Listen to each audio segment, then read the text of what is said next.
I think that's one of my favorite things about my job is to watch the residents learn how to be more independent and how proud they are, but also just the parent piece of watching the fear of letting go.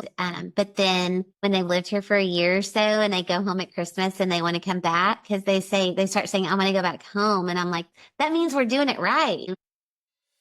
Hello and welcome to Forever Home for our kids with disabilities. I'm Valerie, mom to two with disabilities, one visible, one invisible. I'm a life coach and an author. This space has been created to help you navigate the journey of creating a secure, sustainable forever home for your child. We'll chat with parents on this path, realtors, financial planners, and other experts who can make the process easier. Why am I so passionate about this? Because seeing my eldest thrive living independent of us was a gift I didn't always know I could give. I want you to have the opportunity to explore giving that gift to your child. Hello and welcome to today's episode of Forever Home for our kids with disabilities. I'm your host, Valerie, mom to two with disabilities, one visible, one invisible. Today, our guest is Dr. Molly Sullivan Denny. And Dr. Denny attended Baylor University and earned a bachelor degree of arts with a focus in communication sciences and disorders. She received both her master's and doctorate degrees from Texas Woman's University with a research focus on the effects of early intervention on the development of children with Down syndrome and the family dynamics of perceptions of siblings who have a child with special needs in their family. She worked at the Rise School of Dallas as a lead teacher from 2000 to 2007 and was awarded Outstanding Educator of the Year by the Down Syndrome Guild of Dallas in 2004. Dr. Denny was the educational coordinator at the Rise School of Dallas from 2006 to 2009. She has been a contributing author for a book on public school reform titled Yes, We Can, Improving Urban Schools Through Innovative Education Reform, and was a special interest author for the Texarkana Parenting magazine. Dr. Denny was an adjunct professor for Texas Woman's University in the Family Studies Department from 2003 to 2018 and has been the director of community life for Daymark Living since 2015. So welcome, Dr. Denny. Thank you. That's a mouthful. Oh, thanks for having me. You're so very welcome. I'm so glad that you're here. So can I call you Molly? So Molly, tell us a little about your connection to the special needs community. Sure. Yeah, I'd love to.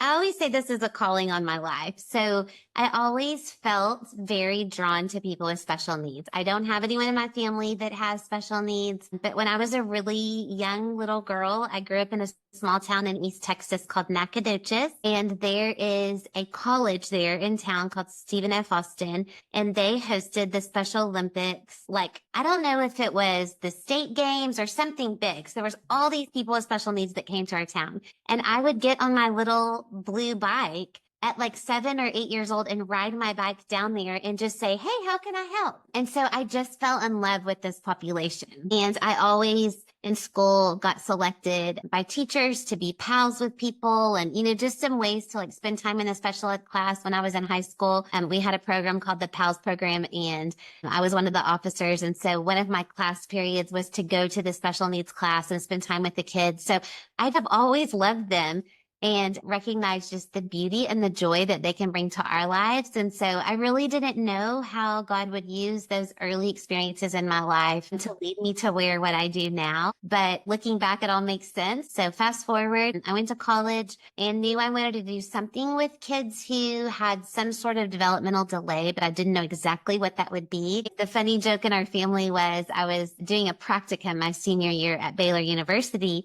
and I went into a classroom where someone was doing some kind of articulation therapy. And I called my dad and I was like, I hate this. I don't want to do this. I think I've made a huge mistake. I don't want to do speech therapy. And he was like, why? My parents have spent all this money on school. And I said, I just think there's so much more to kids than just language. I love the language piece, but there's so much more. And he said, okay, fine. Finish school and then you can see. So I graduated with an undergrad and then decided not to go on and get a master's in speech pathology and rather got one in child development. And I loved it. I loved all the pieces of children and just how it's all connected.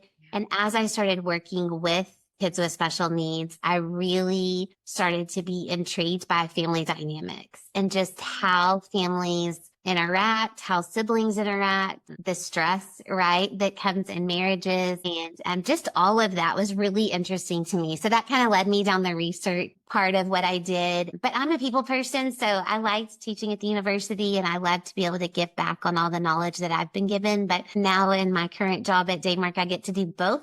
So I get to work with families, but I also get to work with the residents. So that's my favorite part. Love it. Love it. So I'm just curious, Molly, how did you come to get to a focus on children with Down syndrome in your research? So I worked at the Rise School, which is an early intervention program in Dallas. And the original Rise School is at the University of Alabama. And they have kind of what I would call like a lab school. And they have all kinds of kids with special needs, early intervention, and they have typical kids there too. So kids actually just go to preschool there. And you get this really neat combination of typical kids modeling appropriate development for kids with special needs. And then the typical kids learn all this empathy. It's a really neat program. And so John Poston, who founded Daymark, where I am now, he also founded the Rise School in Dallas and Houston. And so that was my first job out of college. And I had a lot of students with Down syndrome. I had a lot of students on the autism spectrum as well. And so they were little, they were 3 and 4, and just learning to hit all of those really important early developmental milestones. That took me on my research path of Down syndrome and just their development and the importance of early intervention. Wow. And yeah, I totally agree the importance of early interventions. I'm just thinking of a situation where I knew a family who were kind of in denial with their child. He's on the spectrum and they were in denial a little bit. And I had my oldest, Melody Ann, at the time, who has cerebral palsy, very involved. And I understood the importance of early intervention, like, get some help right now, not just for your child, but for you too. But it was really difficult because they just were in denial that their child had autism. I wasn't quite sure what it was, but then it started to dawn on me, but I knew that they needed to get some early intervention. So eventually they did. But I certainly have seen from my own experience the power of and the need for early intervention in our children. Yeah. Well, and one thing I learned too, like when I was doing that early intervention piece, and there's a lot of similarities between working with young children as they transition from being a baby to learning to walk and talk and all those early things to even what I do now with young adults and teaching them the importance of not being quite as dependent on parents, but being more independent away from your family. There's a lot of similarities in the way that we handle those things. But there's also a community, I think, when you do early intervention, that if you're just at home trying to do all these things by yourself, those early friends who also have kids with special needs, I mean, you can't replicate that, the bonding that happens between those other moms or even dads. And so I think it's naive for people to think that their kids who have special needs can just function in this, whatever this normal world is. We want them to be able to do that. But at the end of the day, they still have special needs. And so they need those special needs friends and they need those special needs families so that they can feel connected. Even as they transition out of school into adulthood, those friendships and stuff, they change a lot. And people don't like to think about that they do. I have 135 residents here at Daymark and their families all have stories about their loved one graduating from high school and losing a lot of those people that were really instrumental in growing up because they go on to college and they go on to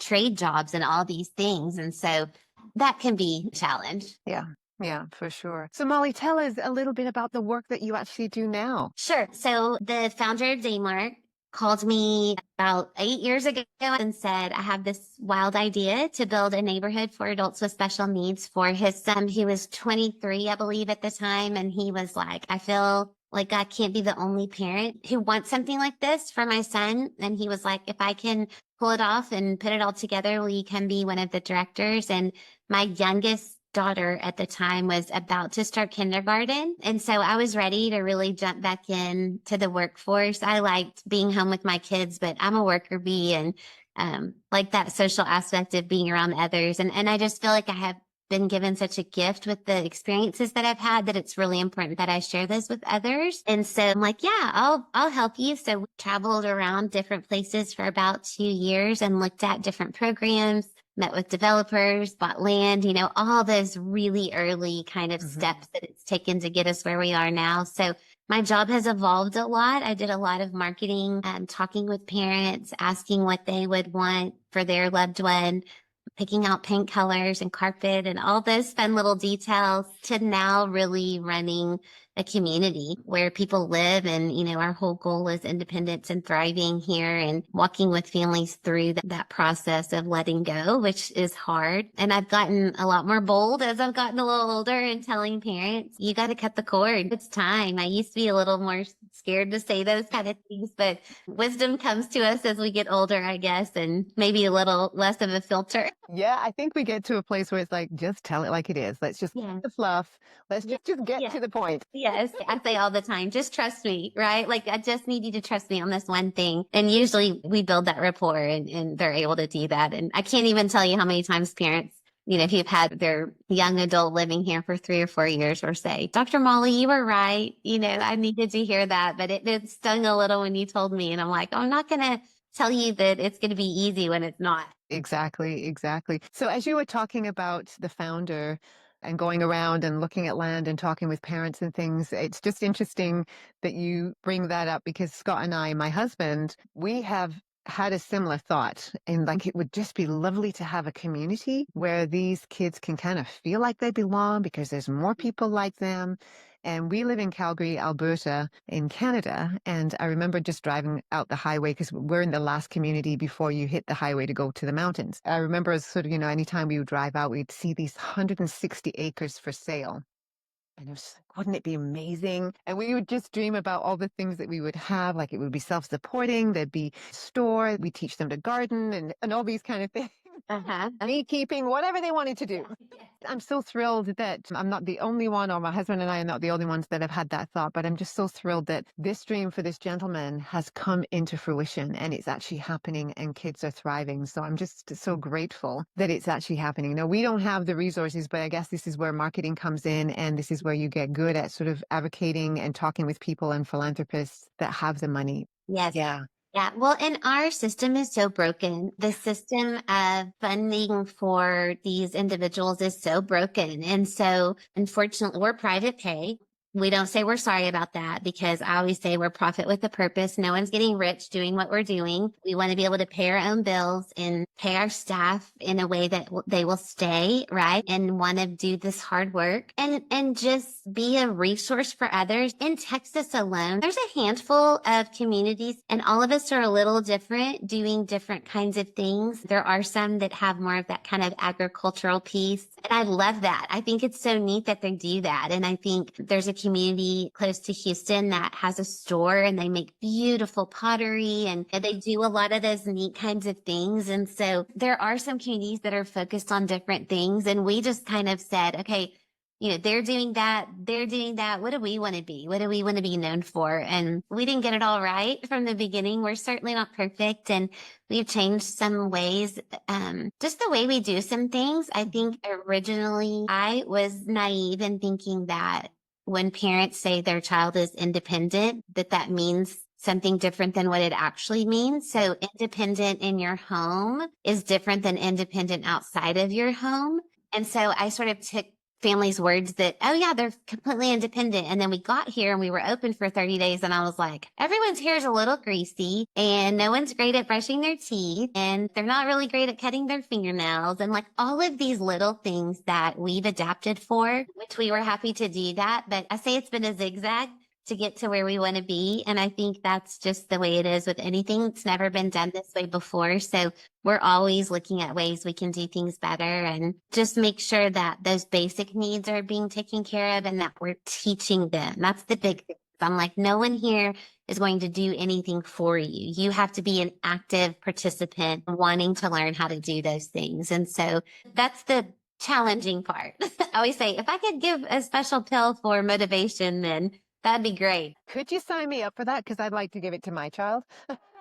We're lacking some motivation here. The needs of your residents, in the fact that, okay, we've identified that they're not great at XYZ. So let's put in some programming so we can get them to a place where they're getting better at X, Y, and Z. So I love that. And you're so right. With parents, we tend to do for our children. Yeah. more than we actually need to sometimes. And I think we get into that mode of doing and directing their lives because all parents do this for their children. And at some point, you kind of back off and provide some scaffolding so that they can start to emerge with some independence.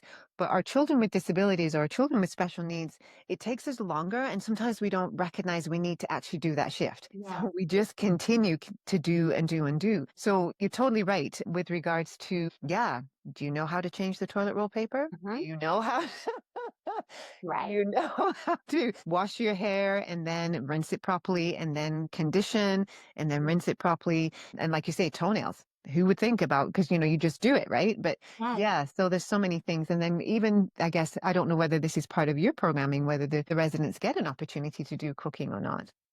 I have to go back just a minute on something you said because this was one of the funny. I mean, we thought it was funny. Our guys, when they started, I think we'd been open for maybe like a month and we were slowly moving people in. We didn't just open with 135. And one of my coaches said, Dr. Molly, none of our guys that live here know to change out their toothbrushes. And I thought, well, yeah, because they've never had to do that. I mean, she said all their toothbrushes are disgusting. They get crunchy and there's toothpaste packed down in them and they spit on the handle. And I'm like, okay, that's something we could teach, but that's not something at home, right? We would do that for our own kids. I'm just as guilty of that. So a lot of those really simple skills that at home, you're not going to learn them at home. And that's okay. That's what we're here for. We've gotten good at making lists of all those little things and breaking those tasks down into small little pieces so that they can be more independent. And because our guys can learn that stuff. It's just, they're not going to learn it unless we teach them to do that. Whereas your typical kid probably goes to college and is like, ew, my toothbrush is disgusting. I should go buy a new one. And our guys they just keep brushing their teeth with it. Or as you say that I should go buy a new one, I'm thinking, well, maybe mom could put one in a care package for me. Yes, exactly. Yes, that's right. So back to the cooking. So you actually teach them cooking as well. Yeah, one thing that we did really well was in our home ec room, we have the same appliances in that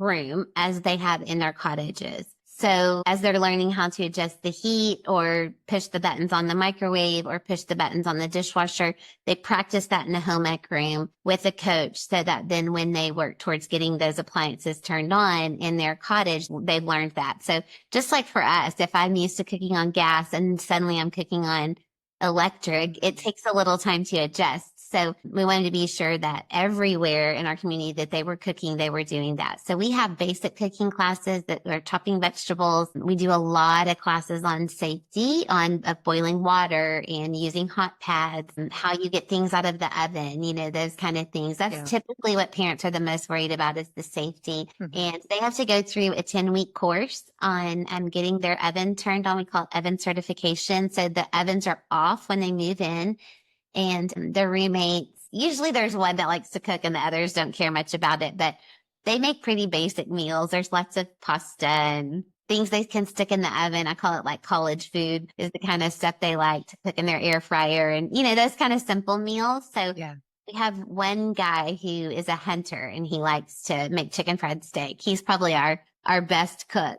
But we mostly just have pretty simple cooking and they feel really good when they get their oven on. It's kind of a big deal to celebrate that now I can cook and do those things in my house. Yeah, it takes a while to get there, but we have it broken down, like I said, into little bite-sized pieces so that they can be successful. Cool. So what's the ratio of residents to coach? So right now I have 135 residents. We'll have about 190 at full capacity. We have the capability to have 200, but we're going to need some cottages for storage. So we'll probably end up having around the 190, 195. So we're close to being full. I think in probably the next year or so we'll be there. So our coach to resident ratio right now is about 1 to 13. So they're not assigned to one coach. The coaches are here. They work 4 days on and 2 days off. And the same thing with our nursing staff. So this is kind of a neat story, but we started with just coaches and they were teaching in the classrooms, teaching in the cottages, working on learning how to clean, change your sheets, all of those kind of daily living skills. And then they were also teaching in the classroom. So teaching cooking classes and adult kind of learning classes. And we asked the residents what classes they want. And so like yesterday I had a guy say, I want to bring yoga back. So we're bringing it back. We go on lots of outings and things like that. They like to get out in the community and do fun stuff. So we really let them kind of guide what the curriculum is going to be. And I always ask the parents, the parents want them to learn like financial literacy and stuff. And the residents are like, we want to do arts and crafts, or something fun. But so we learned pretty early on that with the need of the ADL side of things, that we needed to shift our coaching model a little bit, because I felt like we were asking our coaches to be too many things. When you're too many things, you're not good at any of them. And so our director of nursing came to us from the assisted living world, and she had this great idea. She's like, we just need to have two separate kinds of coaches. So coaches that are teaching one-on-one and then teaching in the classrooms, and then coaches that are working in their cottages on basically hygiene kinds of things. And so we call those domestic skills coaches, and they're on the nursing side of things. And so that adds a little more like ratio. It makes a little more people than we typically have here during the day, but they are assigned to different groups and they go in. We do 3 touch points a day with our residents. So someone's laying eyes on them 3 times a day. Some are super social and they're up here. We see them all day, but some need that kind of extra oversight. Yeah. Wow. Sounds amazing. And I love that you, as I said earlier, that you kind of, evolving with the needs of your residents. So the residents, when they come, are they there for as long as they want to be there, or is there a time frame that they're there? Both. So some families will come today, Mark, wanting us to be sort of a transition to living on their own. So we've had some great success stories of people who maybe graduated from high school. Sometimes they went and did like a 2-year kind of college or trade program, and then they came here to learn those living skills, and they're living in apartments on their own, have jobs out in the community. Obviously a financial component to living on your own too. So we have a handful that have done that. Majority of our residents will live here until they need that next level of care. So this environment can really work for a lot of different kinds of people with a lot of different needs. Our oldest resident is 65 and our youngest is 19, but our average, I think, is 33 years old. So most of our residents are in that 20, 30, 40 range. As they age, our population will be older. And if you go and visit communities that we went and looked at, most of them, their population is older than ours because they've been open for a long. Okay. Love it. Love it. Our children with disabilities are living longer due to advances in modern medicine and technology. Such our children, many of them are outliving the parents. So can you share with our audience about adult living after high school? And, you've mentioned some, your option. So what other things are available? Yeah, I mean, like I said, we're in a really broken system, and I'm hopeful that it will shift. Let me just talk about it from kind of a societal standpoint. And I don't know if it's this way in Canada or not. I'm not sure exactly who your audience is, but we went from, as a society, kind of this idea of putting these children away. Like, you hear these horror stories of babies being born and the nurse says something's wrong with this baby, and then the mother and dad never see it again, and they sent them to these homes or these institutions. So we moved from that to in Texas, or maybe federally, the government saying, well, that's not really good because that's congregate living and you have too many people with special needs in one space. And there was lots of things happening there that were not good, and abuse and, things like that. No stimulation, those kind of things. And so I guess at some point they decided that wasn't working, or they got too much bad publicity probably.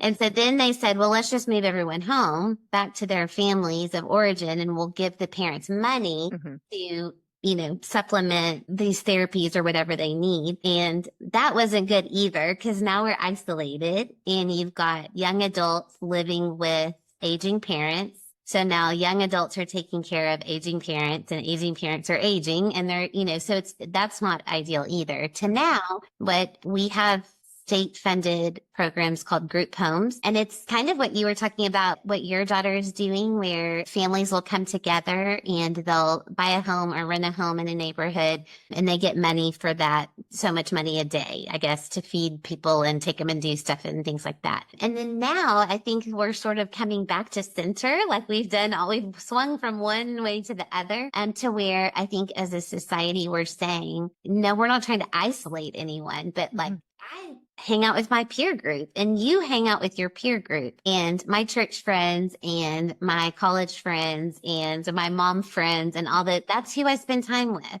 So to not allow someone with special needs to be with their peer group can be a denial of who they are. Hmm. So if I'm the only one in the room who has CP, then in some ways that is isolating because there's no one that can relate to me. But if I'm in a room with five people that have CP, then that's my peer group. And so I think that's kind of our goal at Daymark is to provide, I call it like a community in a community where this is their home and we're coming in. So we are helping to guide them through their day Hmm. and helping them learn those skills that they need. And they really look to us to help them with that. Yeah. But then, I mean, you could go out right now and you'd see 20 people sitting at a table and all of them have special needs and all different abilities. And so that's their peer group. And I think that's the beauty of what's being done. And I think that's become more of the norm now. Mm. And I think as time goes on that finally we're realizing that it's not a bad thing. You know, it can be a good thing. No one's locked up anywhere,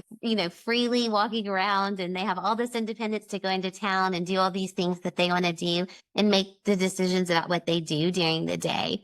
Mhm. They have full choice of what their day looks like here. And so, you know, just giving them the chance to make those choices rather than what I see a lot of times when they come from home is Monday we went to dad's doctor's appointment and Tuesday we took mom to the dentist and Thursday went to my PT class and that's all they did all week, you know, and there's lots of sitting around and lots of watching TV or doing things that's what we do when we're older, not when we're 20 and 30. Right? Life is to be lived. Yes. Yeah. Yes. Yeah. And so I just kind of curious about the demographic. You mentioned that there were a few people with varying disabilities Mhm. at Daymark Living. So Yeah. what kind of disabilities are you seeing? So, I like to split them into thirds. So about a third of our population has some sort of chromosomal abnormality. So, Down syndrome, Williams syndrome, Turner syndrome, we have some chromosomal deletions, which are really interesting. So these individuals had some sort of very early in utero change to their DNA, which then caused them to have some kind of IDD. So that's about a third of our population. Another third is on the spectrum. So we have nonverbal residents that function so beautifully here, all the way up to I have some who have college degrees. I have a few people here that have master's degrees that are very bright, you know, almost savant-like and just really intelligent, but maybe lack some of those social skills, lack the ability to live on their own because they forget to pay their water bills and those kind of things. Yep. And just miss that connection, like they have trouble connecting with others out in the real world. So here it's just easier to connect. I think when it's truly your peer group and they're very vulnerable. That's probably the biggest thing is just, I mean, I could tell you a lot of stories about things that have happened that where people have taken advantage of some of my residents where they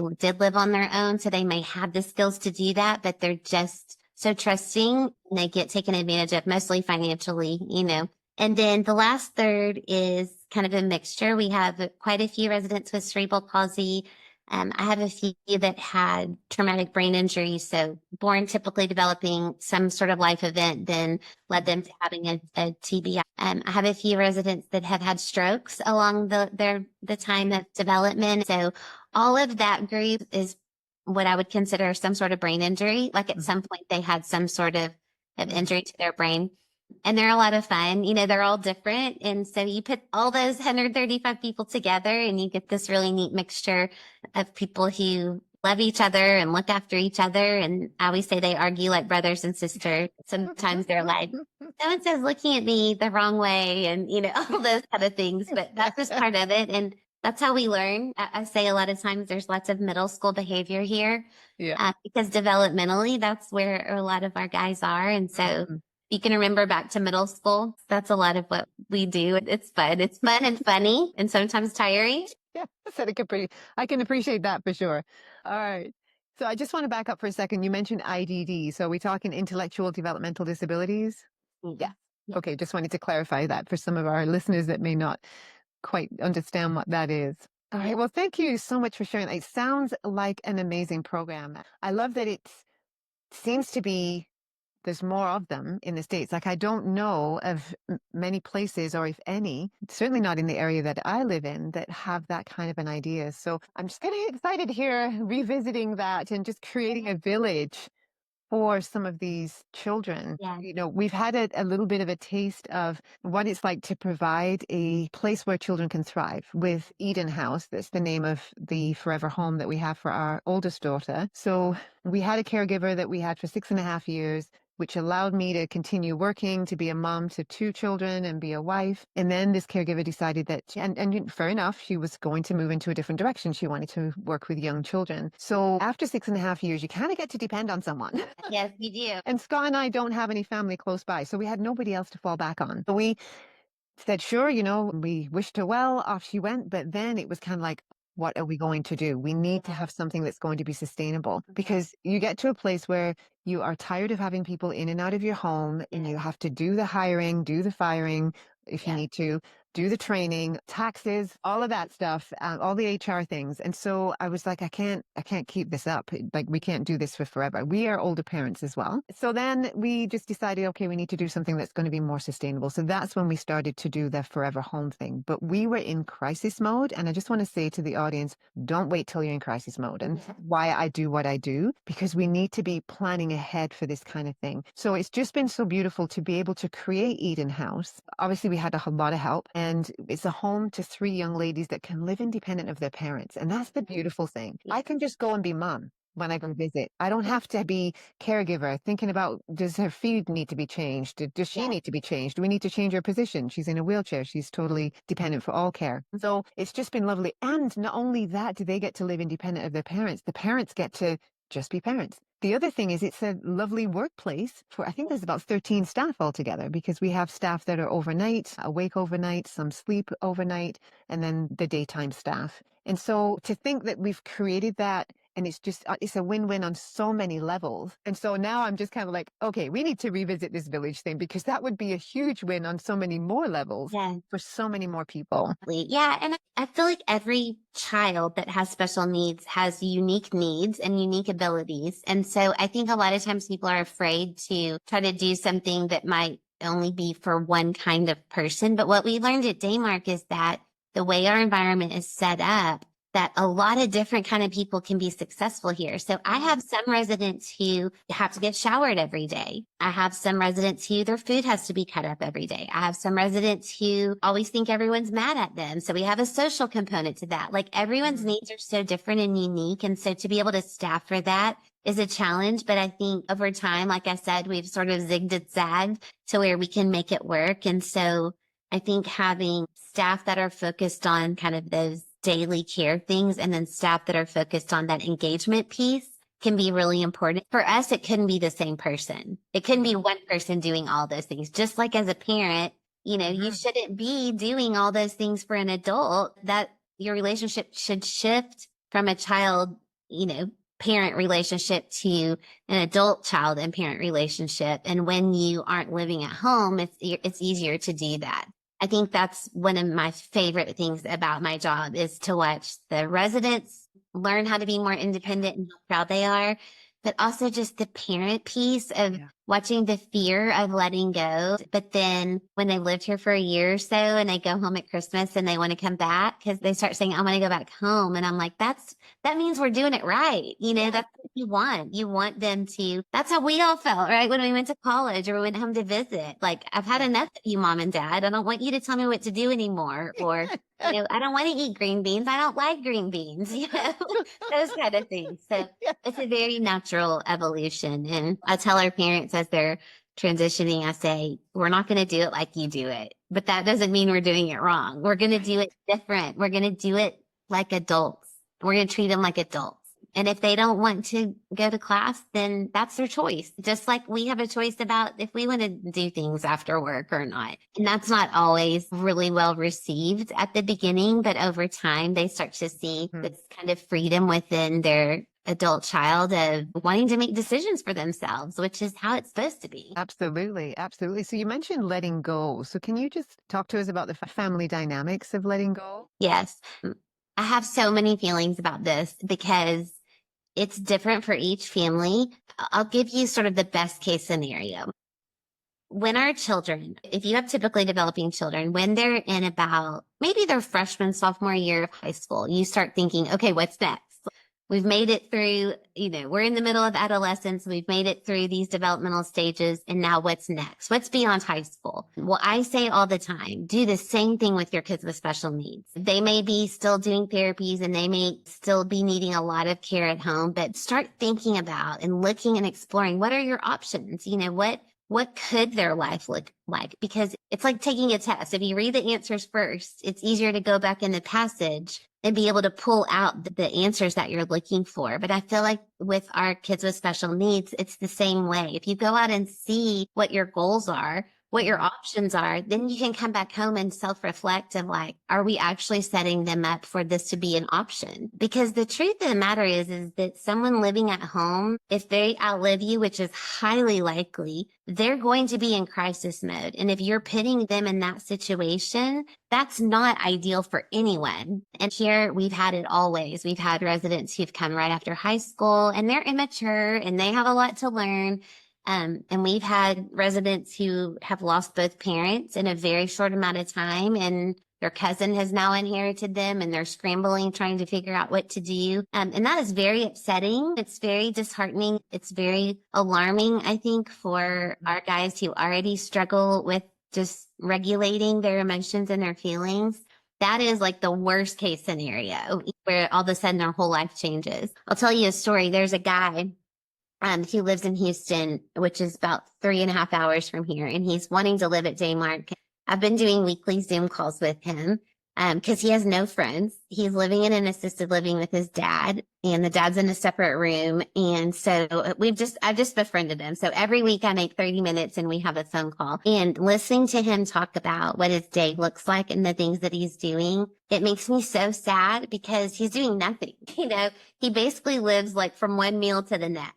And he might take a walk and he has no friends. And it's because his parents both got very sick within a short amount of time. And his sister kind of was scrambling of what am I going to do? And so hopefully they're working on him getting to come and live here. And I hope that he can. But I think there's so many stories like that where they didn't think that that could happen, right? Where they would both pass away in such a short amount of time. But then sometimes it does. And so now you've got a 45-year-old with no plans. And it's just very upsetting, I think, and it's hard to watch. I think ideally they go to school and then maybe there's some transition programs after high school here that last a couple of years and they get some really good work experiences. And I think that's really the best time to make that jump to living away from home, rather than just going during the day. And a lot of people do that too. They'll go do like a day program and then come back home in the evenings. And that's a good step, I think. Yeah. Too. So, I mean, some parents are more like just jump all in and jump in with both feet and make it work. But most of them keep them home for a little bit of time after school and then decide they're ready. And it's typically a decision based on loneliness. They just notice that they're lonely. Interesting. Yeah. Because if you're not pre-planning to what your child's day is going to look like, then nothing's going to happen, right? I think of my oldest, Melody Ann, and I'm just so grateful that how we've set her up, the agency that we have that provide the care also take care of the programming. So the funding that we get helps to cover Melody Ann going out of the home to go to programs or have somebody come in to create a program for her in the home. And so that's all part and parcel of it. It's easier for me to watch her from the sidelines now enjoying life. She's got something going on pretty much every day, and it might not take up the whole day, but she gets to go out and do something. She has a music therapist that comes in. We've had music therapy for forever, and we're just so grateful that they still come into the home. But it's just been so lovely just to watch her grow as well as the other girls. They've been volunteering. This child of mine has been places in the city that I've never even been to. Yeah. She's been boating. This is a child in a wheelchair who has no truncal control. So they've managed to figure out how she can go boating. About once a year, the three young ladies go on a vacation together for 2 or 3 nights. And so it's just been an amazing thing because she's doing things that I wouldn't have been able to facilitate. Yeah. Well, because you just, as a parent, when you have a young adult, that's not really your job anymore as the parent, right? You get to be, as you're aging, we want to be able to enjoy our children. And like you said, watch from the sidelines and jump in if we need to, right? If there's an issue, like you're there. Absolutely. If she gets sick or something happens, like you're going to be there, but to be able to know that you get to get up today and do what you need to do, and she's going to get up and do what she needs to do. And I think for me, one thing that I'm just always harping on is purpose. We all need purpose. Mhm. So it doesn't have, your purpose doesn't have to look like mine, and my residents' purpose doesn't have to look like mine or their parents, but they need some kind of purpose. They Yeah. need a reason to get up and do something during the day. And that's the way we're made. Yeah. Whether you have special needs or not, we are made to be productive and be busy and not just let life go by while you sit there. That's not being productive. I have a guy here that he loves to sweep. And so recently, and I thought, well, that could be viewed as kind of a demeaning job. And so we walked around this whole thing, and finally I said, you know what? I'm going to let you sweep. Every day after lunch, I need you to sweep the front porch. And he loves that volunteer job. I thought, well, goodness, I mean, if he, maybe everyone can get so excited about some kind of job like that. And I'm like, this helps me. Like, it helps me that you come and sweep the porch every single morning. It looks so beautiful. And I'm so thankful that he does that. And so having something for someone that's just theirs, that they can put their stamp on, that they can feel proud of, no matter what their level of independence is, it matters. Absolutely. And just gives them meaning. And as you say, it just gives them purpose. This is my job to be able to make sure that this is clean and tidy. And I'm sure he does it to the best of his ability.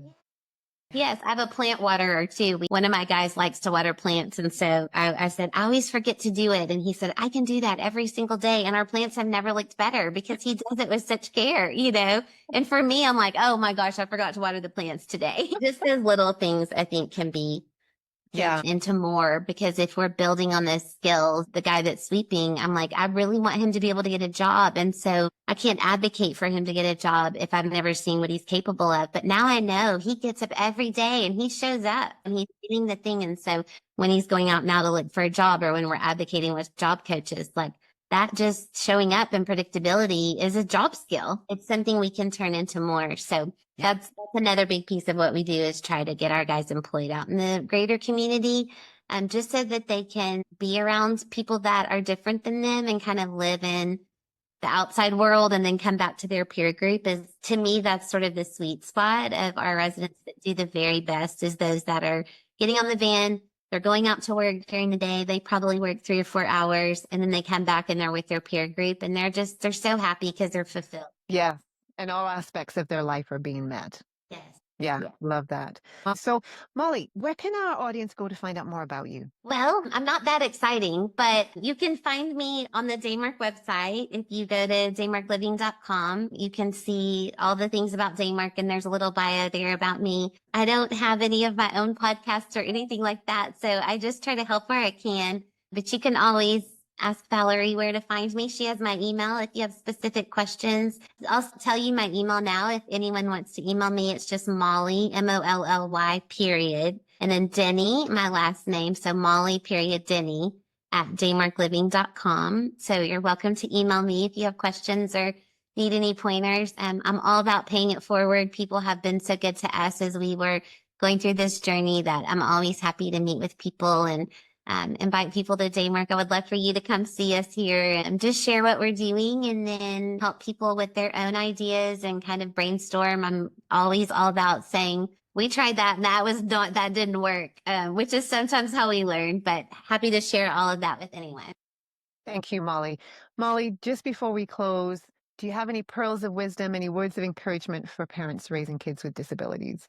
Gosh, I have lots. I thought about this. I think kind of my one thing that I want to share is, rather than just living day to day and thinking about what we need to do today, challenge yourself to think ahead, of what's coming next. And one way that I tell my parents often to do is, I know it's hard to find a babysitter. I know it's hard to find people that will care for your child, but it's really important that you and whoever's involved in making these decisions, whether it's your spouse or their siblings or guardians or friends that you set aside time to have these hard conversations. And maybe it's that they can go on a play date with the neighbor for an hour or two, and you can just really talk with your people, with your village about what you want to do. So take time to do that. Because rushing from this therapy to that therapy is so important. And I'm all about early intervention, but I also think it's really important that parents stop and think, what is our goal? What is our end goal? Because to be honest with you, I don't really care if they can read or write at Daymark.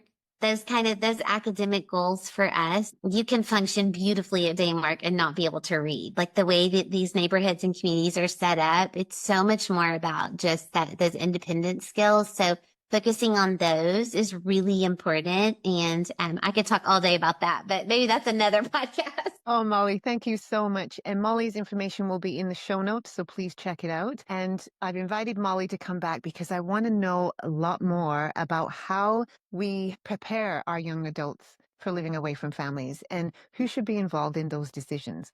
So tune in again because we'll be having Molly as a guest to talk to us more about that. So thank you, Molly, so much for being here today. So appreciate it. Yes, anytime. Well, thanks for having me. I'm happy to share whatever I know with you and your listeners. Thank you. So, audience, I want you to keep building your child's future, live with intention, and embrace the journey. Thanks for joining me today on Forever Home for our kids with disabilities. I hope today's episode gave you something new to think about and it increased your confidence on your journey. If you found this episode helpful, do tell others about it. Use the text feature to let me know your questions. Tell me what you want to know. Until next time, take care and keep building your child's future.